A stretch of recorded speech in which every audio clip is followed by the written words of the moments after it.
दरम्यान तालुक्यात मोठ्या प्रमाणात राशन धान्याचा अपहार होत असून तालुका आणि जिल्हा पुरवठा अधिकारी अर्थपूर्ण दुर्लक्ष करत असल्याचा आरोप करून याबाबत चौकशी करण्याची मागणी रिपब्लिकन युवा सेनेचे हे प्रदेशाध्यक्ष किरण घोंगडे यांनी केली आहे।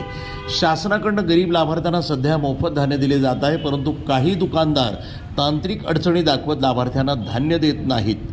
लाभार्थी बोलला तर त्यांना अरेरावीची भाषा होत असल्यानं येथील ग्रामस्थांनी यापूर्वी याबाबत निवेदन दिलं होतं, परंतु कारवाई न झाल्यानं ग्रामस्थांनी पुन्हा निवेदन देत लाभार्थ्यांना धान्य उपलब्ध करून देऊन दुकानदाराची चौकशी करण्याची मागणी केली आहे। सदरील दुकानदाराची तात्काळ चौकशी करून कारवाई करावी, अन्यथा तीव्र आंदोलन करण्यात येईल असा इशाराही रिपब्लिकन सेना युवा प्रदेशाध्यक्ष किरण घोंगडे यांनी दिला आहे।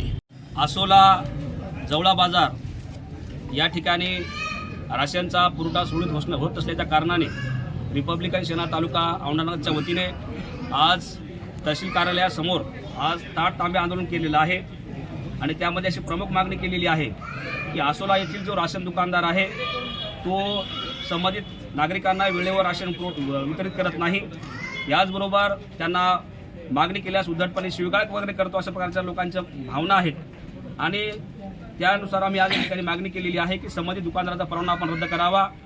याचबरोबर दुसऱ्या दुकानाशी ते कनेक्ट करून तात्काळ लोकांचा राशन पुरवठा सुरळीत करावा आणि जो कोणी यांना पाठीशी घालण्याचं काम या ठिकाणी करत असेल, मग तो कोणताही अधिकारी असेल त्या अधिकाऱ्यावरती देखील कारवाई करण्याची मागणी आम्ही या ठिकाणी केलेली आहे।